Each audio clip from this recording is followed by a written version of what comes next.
Strategic Living with Brian Holmes, episode number 32.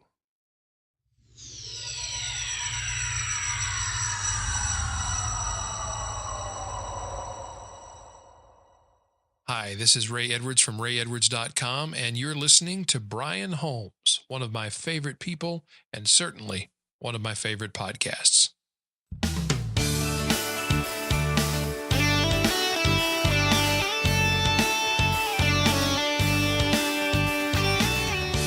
Welcome to the program, everybody.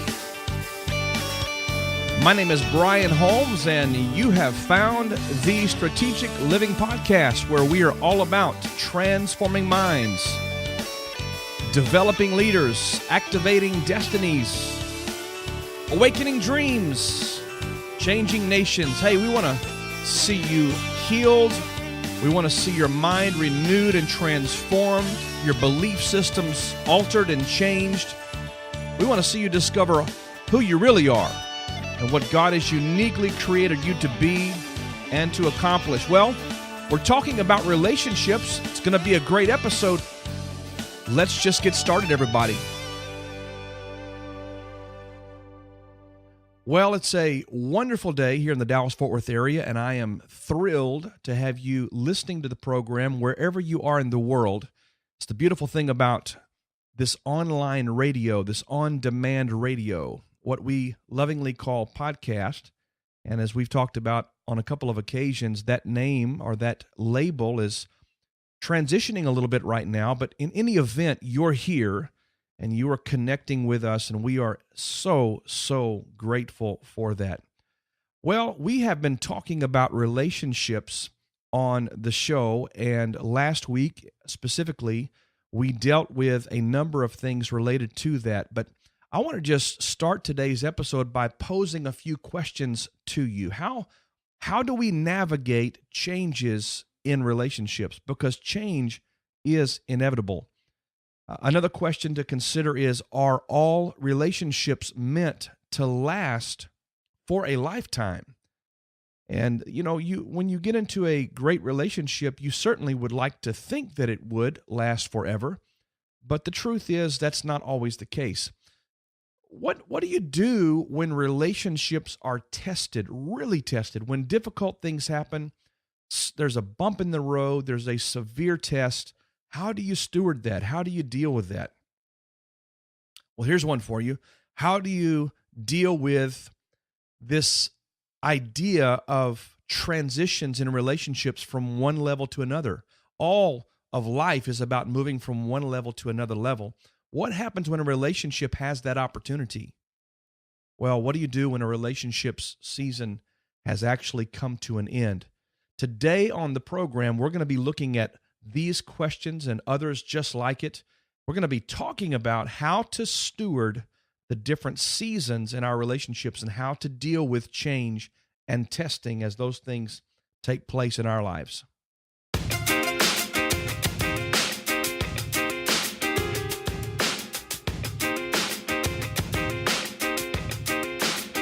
Well, as we often do here, we like to lay a foundation that is based in God's Word, that is the Holy Bible. And I just grabbed one today that I thought was rather appropriate for how we're going to deal with this subject of relationships. It comes from Ecclesiastes chapter number 3. This should be familiar to anyone who has been in a Sunday school class or ever someone who attends church or has listened to someone teaching the Bible on any level. It says this: there is an appointed time for everything, and there is a time for every event under heaven. And just think about this in the context of relationships. There's a time to give birth, a time to die, a time to plant, a time to uproot what is planted, a time to kill, and a time to heal. There's a time to tear down, there's a time to build up. There's a time to weep and a time to laugh. Boy, that's true of relationships. There are times we should be weeping and crying together, a time to laugh together, a time to mourn, a time to dance. How about this one in the context of relationships? A time to throw stones and a time to gather stones. a time to embrace, and a time to shun embracing. Wow. A time to search, a time to give up as lost, a time to keep and a time to throw away, a time to tear apart, and a time to mend together. Oh boy, here's one. A time to be silent and a time to speak. A time to love and a time to hate. The last one in verse 8 is a time for war and a time for peace. Man, when you think about that passage in the context of relationships, that is some stout stuff. There's an appointed time for everything. The relationships you have are going to go through all of these seasons. So how do we steward that? How do we process that? How do we walk through those very critical times? Well, last week we spoke about the 5 levels of relationships. And just as a way of quick review, by the way, if you did not hear that particular episode, it really got a lot of attention on the web. For whatever reason, our Facebook sort of blew up on that one. And apparently a lot of folks found great value in that because we talked about navigating the 5 levels of relationships, which are, of course, first of all, my relationship with my inner man, with myself. Have I reconciled all of those questions, all of those issues internally in my own heart? So first, I must relate to myself in a healthy way. Secondly, is family. Thirdly, is close friends. The next layer out from that is what I called acquaintances, or in some cases, it might be your tribe, people who gather to you or follow you in some way. And then you have the next layer, which is the crowd, which is the noisy place. There's a lot of people on that level, and there's a lot of things going on, and they're definitely in your orbit, but they're way out there on the periphery a little ways. They're not connected at heart level. They're not relating to you on common ground. They're just around, okay? And then, of course, the last level we talked about last week was enemies and fools. Enemies and fools. And I believe if anyone's lived long enough, we've experienced people who fall into that category at some point in time. So the 5 levels, of course, first of all, self, but built around that is family, close friends, acquaintances in your tribe, the crowd, and then enemies and fools. And so in that discussion, we discovered a number of things. First of all, it's very important how you define each of those levels, because what I call an acquaintance, my qualifications and my criteria for someone fitting in that particular circle in my relational circles, you might call that person a friend.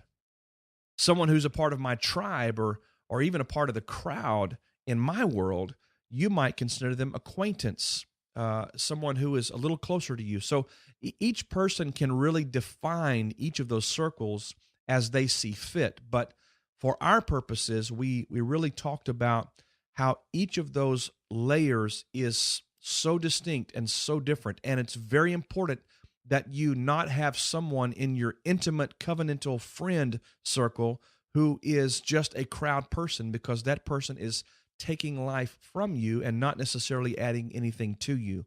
So I just go back and listen to podcast episode number 31. It'll be a great help to you if you haven't done so already. One of the things that we also talked about last week is some relationships are for seasons. And when that season has come to an end, it's really not wise to continue to invest into a relationship that's come to an end, or its season has come to an end, as you will ultimately drain yourself of the resources God's given you to work with.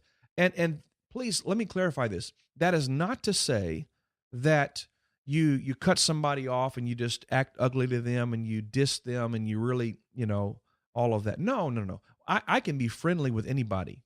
I can love people from my heart. I can care for them. I can even be available to them in certain arenas and contexts.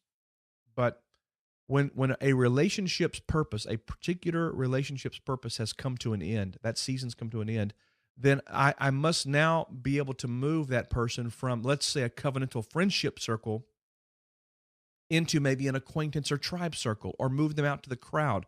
And that sounds so abrupt and so crazy, but the fact is, when a season has come to an end, I must know where that relationship fits in the context of my circles. All right. Also, we looked at some relationships are covenantal in nature, and they are sent into our lives by God. And these relationships are lifetime relationships. These are people that God divinely connects you with, not just for a season, and God does that too sometimes, but he connects you with them, and those particular relationships are people that you will exchange life with literally from the time you meet them until the time you go home to see Jesus. Some relationships are situational, and this has to do with things like business relationships. If you're attending a university and you're hanging out with certain groups of people or whatever, these situational situations like this are most times temporary. They usually are seasonal in nature, and they are geographical in nature.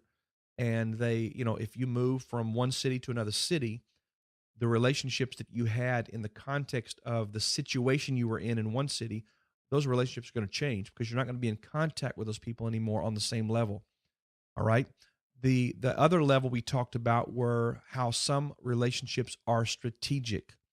And these strategic relationships have to do with your particular assignment, usually in a particular season.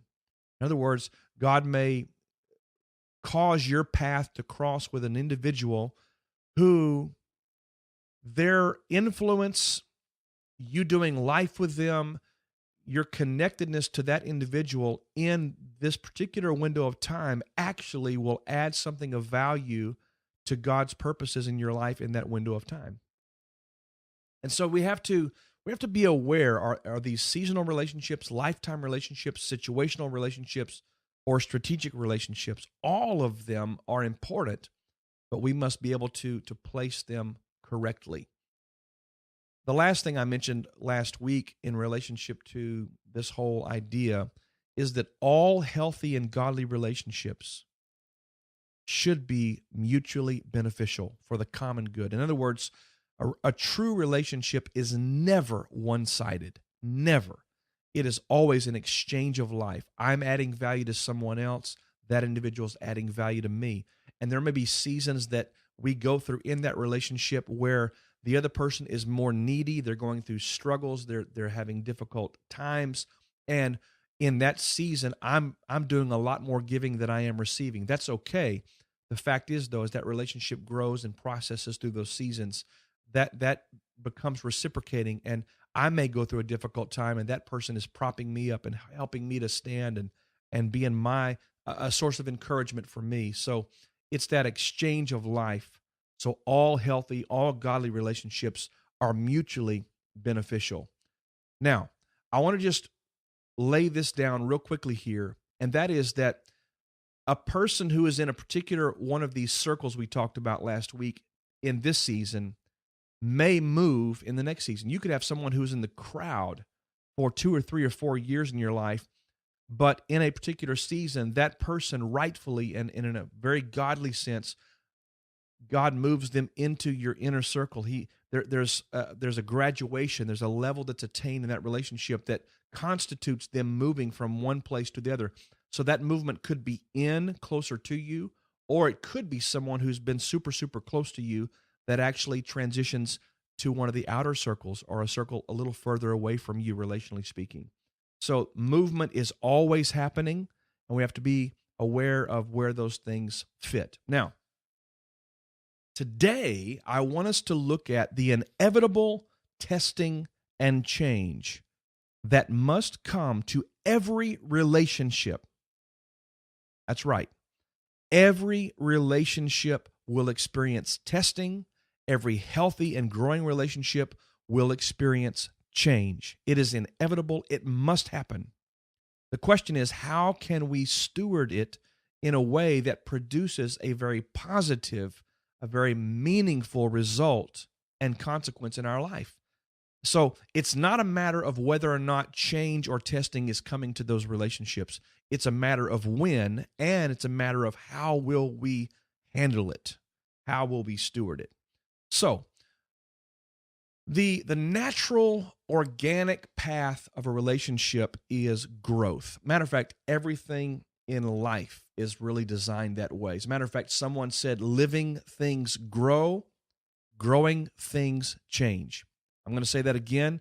You should write that down somewhere. Living things grow and growing things change.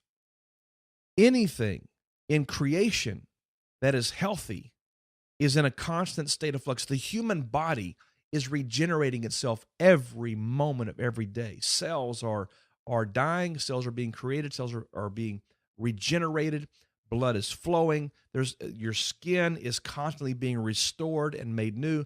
It's just a constant state of change, but it constitutes health and growth. A static relationship, a relationship that is not experiencing any change, is going to become stale, it will become dead, and it will become of little use. And so, to try to maintain something in the status quo is to actually constrain it and almost sentence it to death, because everything that's living grows, and everything that's growing is in a state of change. And so I want to encourage you, don't hesitate to allow change to take place in relationships. That's a good thing.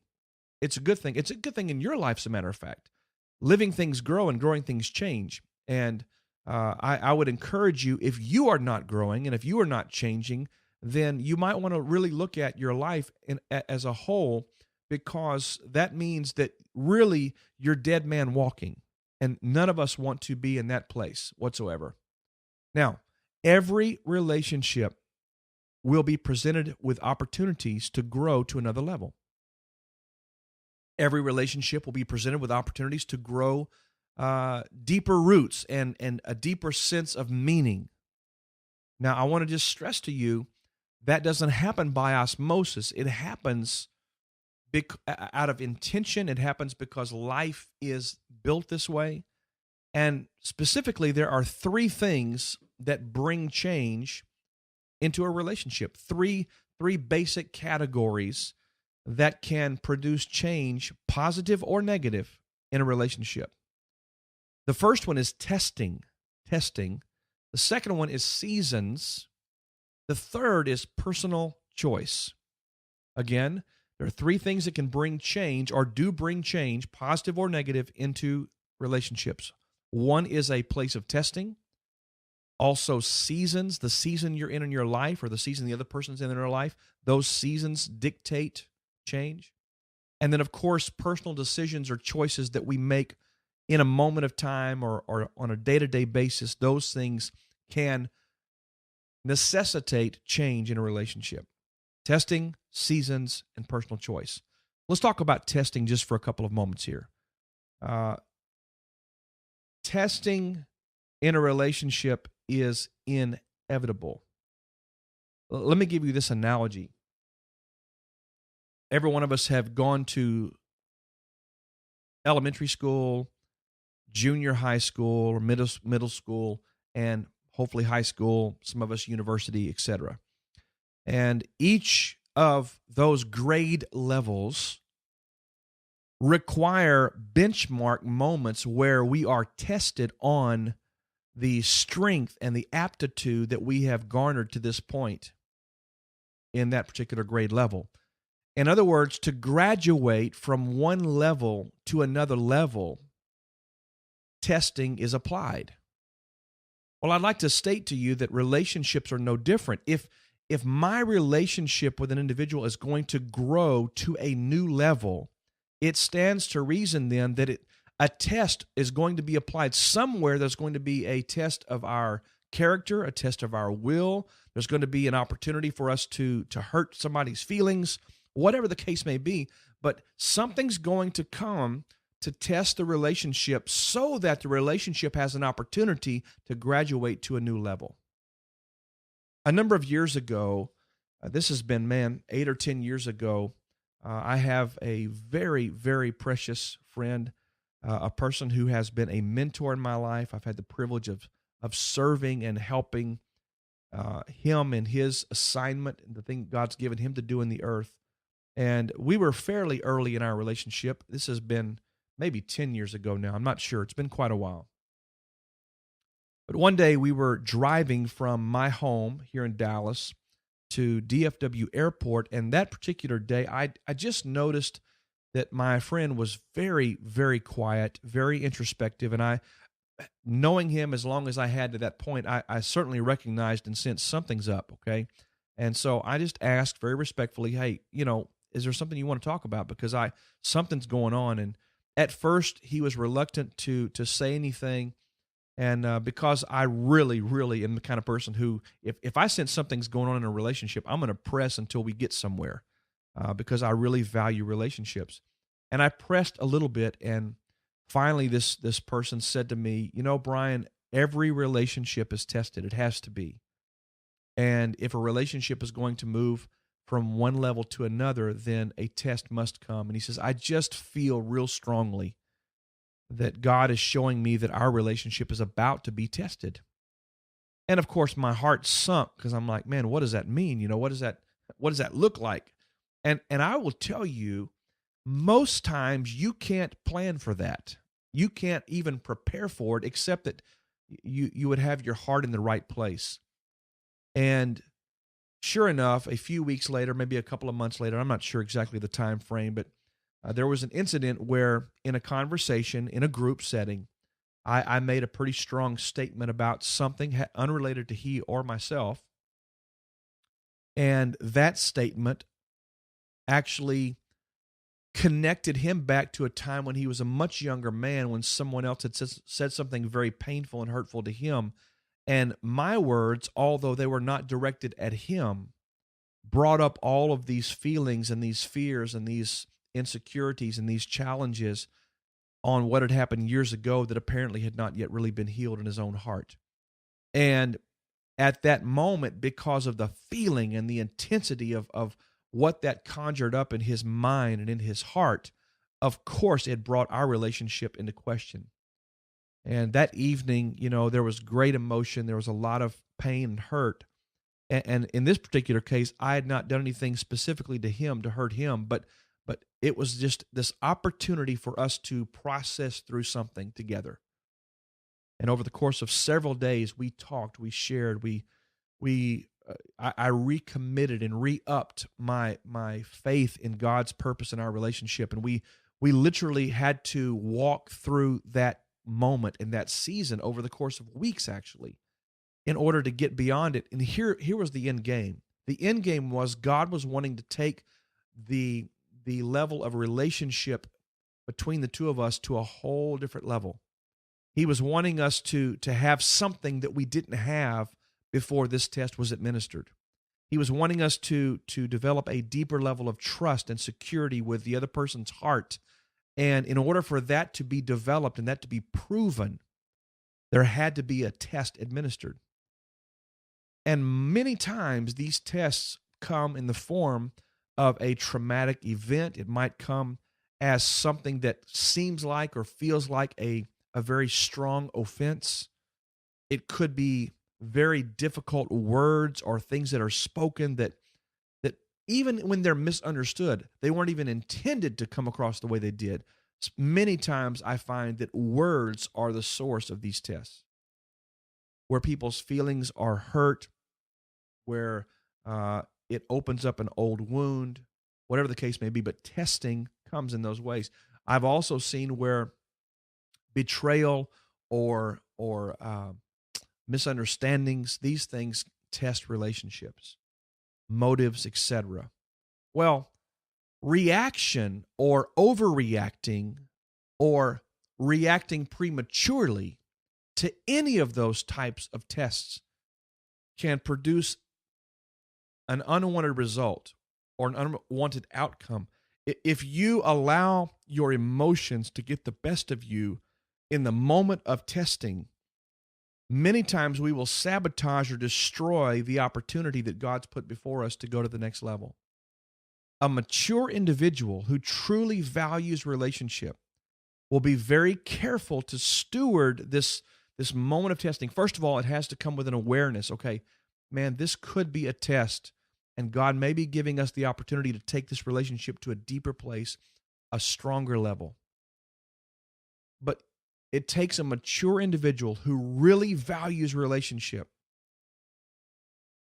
and that person stewarding that testing with this hope, this idea that maybe, just maybe, we can take this to a different place.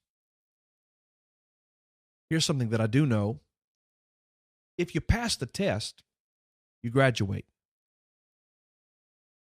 If for some reason either party involved in the testing flunks the test, fails the test, doesn't steward their emotions the right way, doesn't handle their reaction the right way, if for some reason that test is not passed, then one of two things is going to take place. One, either the relationship implodes and there's damage done there that's irreparable, or two, you just kind of skate on by and the teacher's going to come visit again. And the second time the teacher comes, or the third time, or the fourth time, the lesson many times, or the test many times, is much more difficult to pass. Now, if you pass the test, you graduate. And if you can steward that moment in the right kind of way and pass that test, now you and the other party involved, you all get to enjoy the status, the benefits, the joy, the results, the fruit of what that next level can produce in your lives and in your relationship. Every relationship is tested. That's number one. Number two, let's talk about seasons. Not every relationship is for every season. We read in Ecclesiastes, there's a time and a season for every event under heaven. There is a time to give birth to a new relationship. There's a time to bury it and say, you know what, it's a part of my history. It's a part of my past. I'm grateful for that, but it's not a part of my future. There's a time to fight, and there's a time to be at peace. It's said in there's a time to speak and a time to be silent. I mean, we can go through that whole list again. Seasons are so important. And I really have found that most people are constantly trying to breathe life into or resuscitate things that God really has brought to an end, when in fact, God's bringing one season to an end so that something else can emerge, something new can emerge. The Bible says that except a grain of wheat fall into the ground and die, it abides alone. But if something's time has come and it's supposed to die, it's really not dead. It's about to be planted in the earth as a seed. And if it dies, it will bring forth much fruit. Sometimes we have to be aware when something's season has come to an end. Sometimes God will send a person into your life, and that relationship might be just for a moment, or for a few months, or maybe for a few years. And that person may have a significant role in your life in that season, and God designed it that way. But as you grow and as you move and as you are transitioning through season after season in your own life, it could be that at some point that season or that relationship has come to an end. It's no longer meaningful. It's no longer beneficial. Doesn't make that person your enemy. Doesn't make him someone who opposes you. It simply means that they may not stay in that inner circle beyond that point. Some practical examples of seasons are, high school. My goodness, man, I got all these people that I related to and was best buddies with and running buddies with and spent all this crazy fellowship time with in high school. And the truth is, within a year or so after you graduate high school, it's very rare. It's very rare that you really keep in close contact with those people. Yeah, I know, with the advent of Facebook and some of the other social media outlets, it's a little easier to feel as though you're connected. But I'm talking about real relationships. Those things tend to come to an end. My son, who is now off at his first year of university, matter of fact, he'll be finishing here in a couple of months, his first year at college. And I think he's been a little surprised that these precious young people that he was so close to, and by the way, they still love each other, but in his mind there was this fantasy, this idea that, man, we're going to be together our whole lives. Well, you know what? That's a season. It's a season. My best friend in high school, who wound up being the best man in my wedding, I never talked to the guy. I love him dearly. If he called me today, I would spend whatever amount of time I needed to just being with him. But the relationship has changed. It doesn't mean we're not acquaintances or friends. It simply means that the role and the function of that relationship in my life has changed because seasons have changed. Same thing with going to college, Also, I think too, sometimes in seasons on our personal journey, as God is growing us from faith to faith, glory to glory, level to level, and we're moving forward, sometimes in our development process, we reach a threshold where we are willing to go beyond it, but someone else may not be. And that choice of moving beyond that level of personal development sometimes constitutes a season as well. I've had many mentors in my life. Gosh, many, many mentors in my life. People that for 2 or 3 or 4 years, we were in contact 2 or 3 or 4 times, 5 times a week, and there was significant input taking place in those relationships. And yet today, I never hear from those folks. I don't, because God has selected and designed it such that those relationships served a purpose in a season, but that season has now moved and shifted. Therefore, the relationship also moved and shifted. You see, as you move from one season to another in your life, the relationships in your life have to adjust to the new season God has you in. They have to choose to grow with you and on par with where you're going in your life. Or the truth is, those relationships get left behind. Now, that's a really tough one. I don't like that one. But as you move from one level in your life to another, not everyone in your life can or will go with you to the next level. I want you to write that down. As you transition from one level to another level, not everybody is going to relate to you on that new level.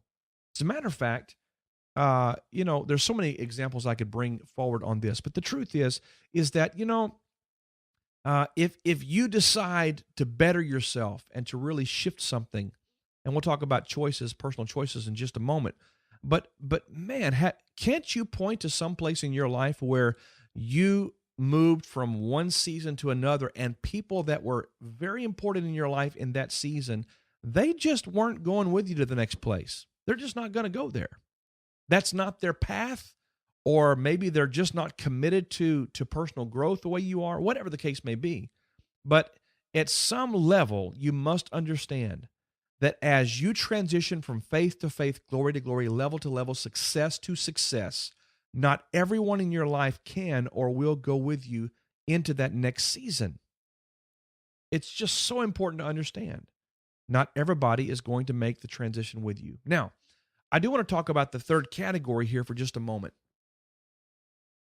Personal choice.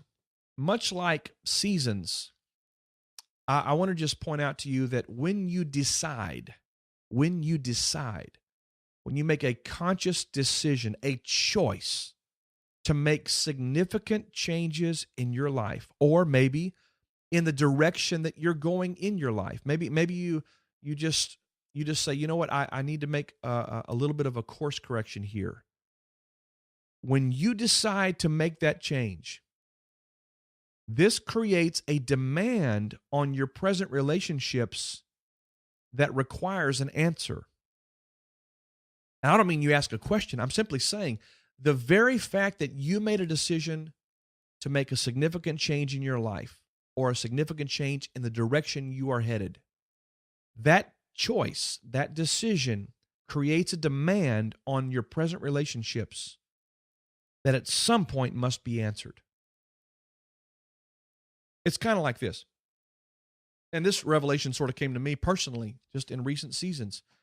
A couple of years ago on a time away, I was really just looking at a lot of things, and I'm certainly not ashamed to tell you that I was really, really, really engaging with my Heavenly Father to understand, what do you have for me in my future? What's ahead, and what choices do I need to make here? And as I began to become more clear on the path that God was inviting me to go on with Him, maybe for the first time in my life, I really just said an all-out yes. And in that moment, that very sacred moment, when I said yes to Him, my life and all of this circle and all these relationships around me, we were all moving in a direction. When I said yes, I kind of peeled off here, maybe 3 degrees, 4 degrees to the right. Not some drastic, crazy walking away, cutting everybody off. That wasn't at all my heart. I just said, okay, I'm going to follow you, and wherever you're leading, that's where I'm going. And that little small correction, that little small change, if you're looking at if you're drawing a line straight forward, and then you draw a second line going 3 degrees off to the right, at first there's not a lot of distance between your present course and your new course. But the longer that you walk out that new course, the more time that elapses on this new journey, the farther and farther away you are from the other trajectory that you were on before you made that decision. And that distance between where you are now and where you were headed becomes greater and greater. And then the relationships that are still over in this other path over here, they feel as though you're disconnecting. There's a distance between you. Some people may feel like you've abandoned them or that you've moved on, when in fact, you've simply just been real diligent to follow after the heart of God for your life. But that small change, that decision to go here, as opposed to maintaining the same course you've had for years, constitutes a distance between you and other people that at some point those relationships are going to have to be adjusted. You understand what I'm saying?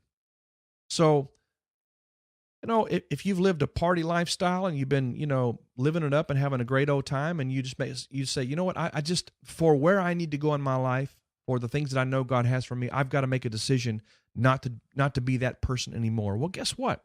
The people you've been doing all that hanging out with, they do not necessarily understand why you've made that decision. They don't necessarily feel as though that's the good decision to make, because they want you right where you've always been. That's what I need you to hear. People really want you to stay where they are accustomed to you being. Man, you got to hear that. People want you to stay where they are accustomed to you being. And so as soon as you make a decision to stop partying and stop doing all that stuff, now the relationships that were the focal point of that environment, now all of a sudden those guys are looking at you like, well, what are you doing? Where are you going? What's happening? And the relationships have to change. The same is true of a geographical move. If in a season of life you make a choice, I'm going to leave California and I'm moving to Dallas, Texas. I'm going to start my life over there. We're going to build a family. We're going to build a business. We're going to do whatever the case may be. The context of that personal choice is you're leaving one sphere, going to another place, and that geographical move is going to demand that the relationships you had in one place adjust and change. Associations, groups you're a part of, churches, all of those things that have to do with personal choice. It's going to require the relationships to be addressed and changed. So you have 3 things: testing, you have seasons, and you have personal choice. All of those will place a demand on the present relationships and require stewardship, very careful navigation, and, in my estimation, a lot of prayer. So I want to give you some things to consider here. I want to give you 7 things that you can do when a relationship is tested. These are things that I've learned in my own personal experience. 7 things you can do when a relationship is tested. Number 1, don't react, be still. Don't react, be still.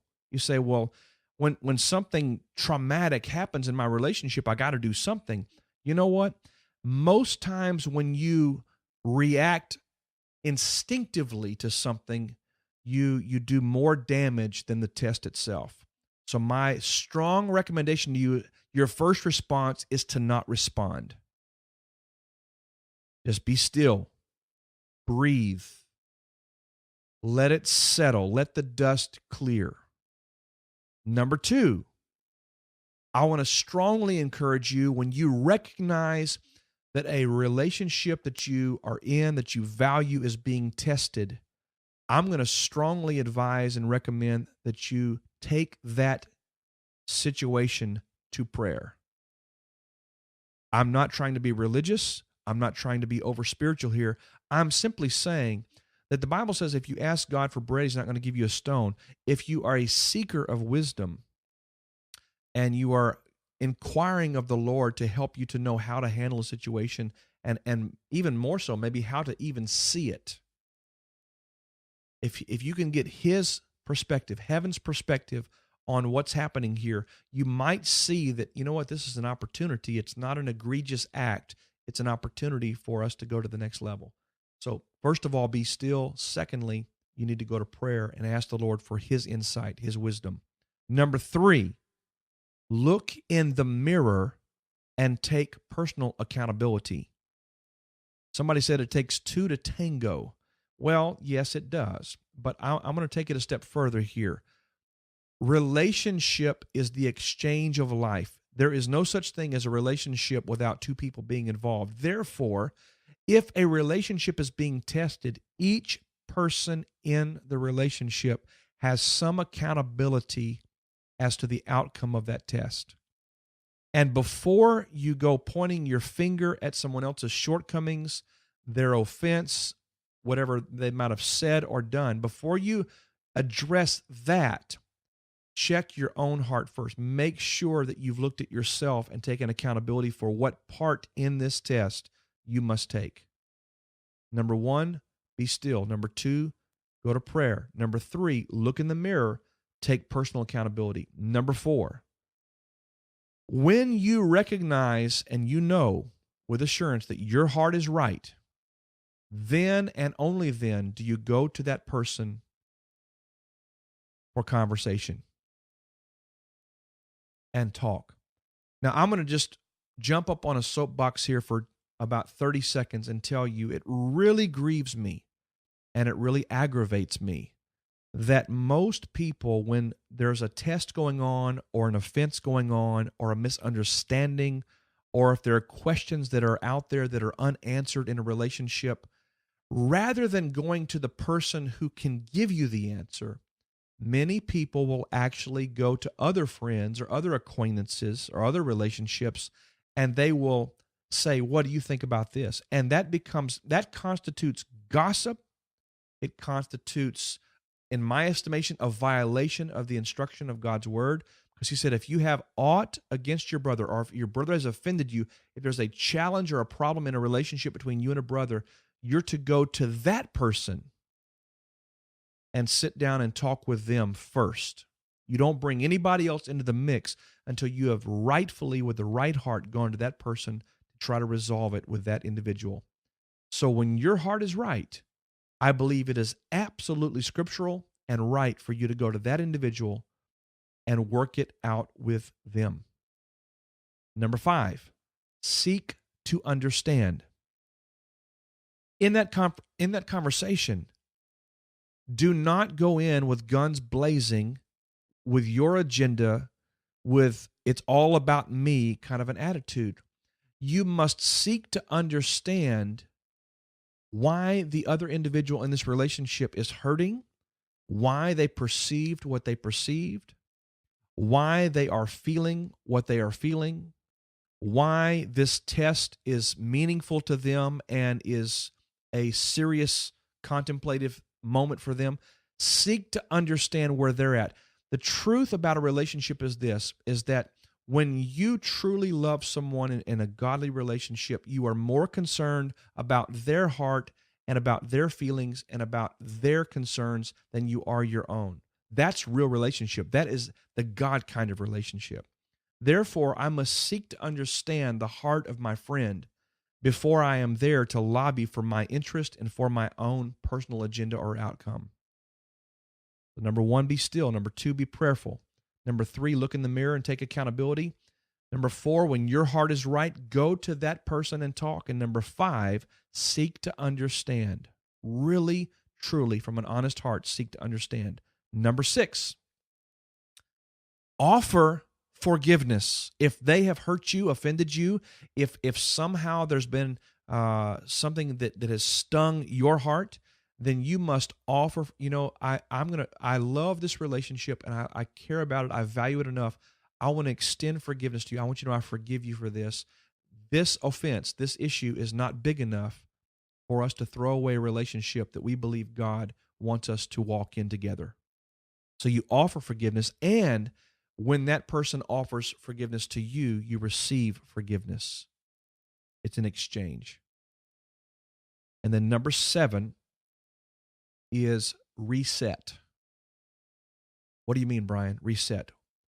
I believe when a relationship is tested and you've gone through this process, you've not reacted, you've been still, you've taken time, you've breathed, you've gone to prayer and sought the counsel of the Lord about the issue, you've looked in the mirror first, you've taken a personal accountability, you've made sure your heart was right, you've gone and done what the Bible says to do and go to that person and talk with them about this issue, when you've really sought to understand their heart and where they're coming from, and then whenever each party involved has offered and received forgiveness, at that point, I believe that test is passed.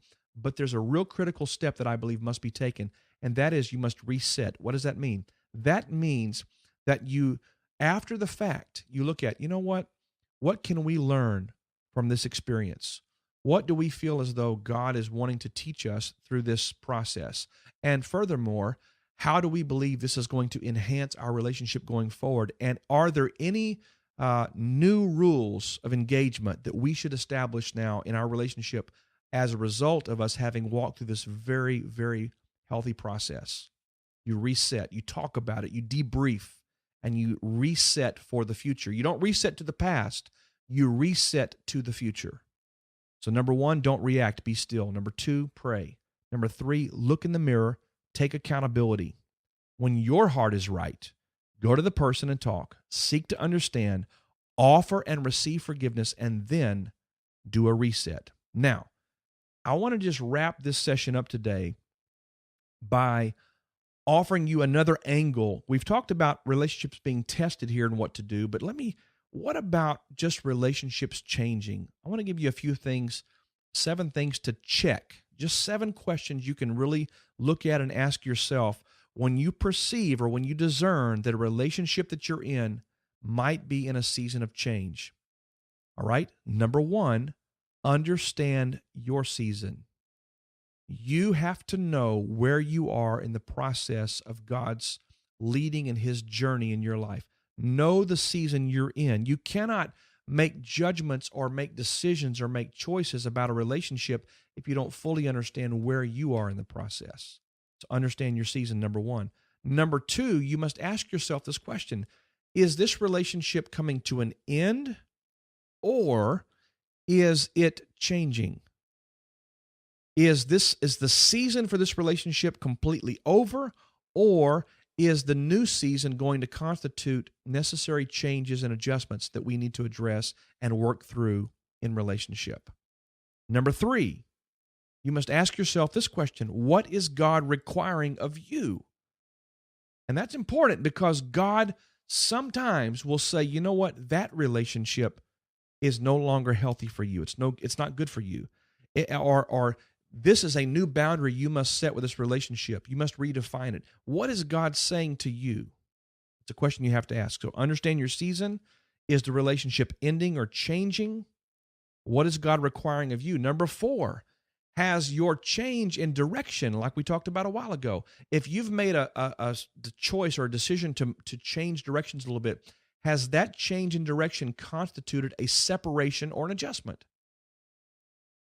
Number 5, is this relationship moving from one level to another? In other words, can I discern, can I see clearly that, you know what, man, we're in the middle of a process now, and it looks like God's wanting to take this relationship to a whole different level? Ask yourself the question. Number 6, has the relationship become toxic or limiting to my movement with God in this season? Sometimes relationships just flat become detrimental. When they do, you have to be honest. Ask yourself the question and be honest with your answer. Another question you can ask, number 7, does this relationship add value to me, or is it taking value from me? Very important. So these are all things you can do when relationships are tested and when you sense that relationships in your life are changing. I want to leave you with some personal questions for your consideration this week. Are there relationships in your life today that you know need attention, and maybe you've just avoided it, but you know, I need to address these relationships. There's some things there that need to be dealt with. Number 2, have you experienced testing in some of your relationships, and you feel, if you really are honest about it, you feel like that some things were left undone. You didn't follow through the process we talked about a while ago, and you need to go back and revisit that so you can bring total resolution and closure to that test. Number 3, is there someone you need to make things right with? Have you offended someone? Have you cut somebody off? Is there some relationship that God really wants in your life, but things are just messed up? And you need to be the bigger person and go to them and begin the dialogue so that things can be made right. Number 4, is there a relationship that you know, this is a big one, is there a relationship that you know God is saying, it's time to let that one go? And number 5, are you willing to trust Him with your relationships? Are you willing to submit your heart and your life to His voice and know that if you really make the decisions and choices He's calling you to make and inviting you to make, He's got you. It's going to be okay. Let me leave you with this thought. When you make space by dealing with these relationships as God is leading you, I promise you, this has been my experience. When one relationship comes to an end, God always seems to send somebody else along that's for this season that's going to add value to my life. When you make space, God sends very new and very beautiful things into your world. Well, I feel like I want to continue this topic in a general sense next week. Matter of fact, next week I'm going to be talking about the 7 quality characteristics of a healthy, life-giving relationship. What does a healthy, life-giving relationship look like? And I believe it'll be a great, great episode that will help you as well.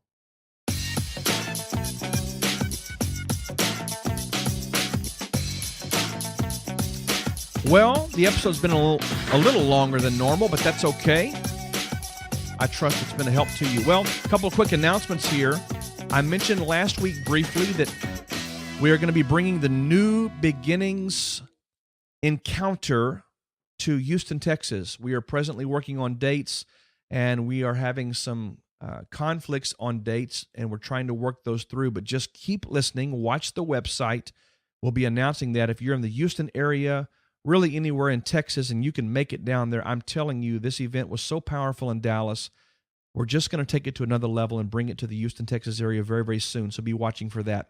The second thing is on March the 19th, Wednesday, March the 19th at 7 o'clock p.m., I'm going to be offering a free webinar on the power of planning and setting goals. The power of planning and setting goals. You say, well, is that secular or is that biblical? Are you kidding me? Of course it's biblical. Write the vision, make it plain so that those that read it may run. God wants us to have plans. He wants us to set goals. He wants us to build out strategies so that we can execute with great, great precision as we carry out the assignment He has on our life. So March the 19th, 7 o'clock is going to be a very powerful time, and I'd love for you to join me with that. Well, if you'd like to comment on this episode, And I would love for you to do that. Please go to the show notes, brianholmes.com/032, and scroll down to the comments section and engage with us. Some of the questions we gave you today, they'll be in the show notes there, of course, but engage with us in conversation there. Tell us where you are in the process of stewarding these relationships. We'd love for you to subscribe to our updates at brianholmes.com. You can do that by signing the form just on the right-hand side of any of the pages there. Also, if you find the podcast of value, we'd love for you to subscribe in iTunes, rate us, give us a review. That'd be so helpful. Well, we love you. We bless you. We say thank you for being with us. We will see you right back here next week.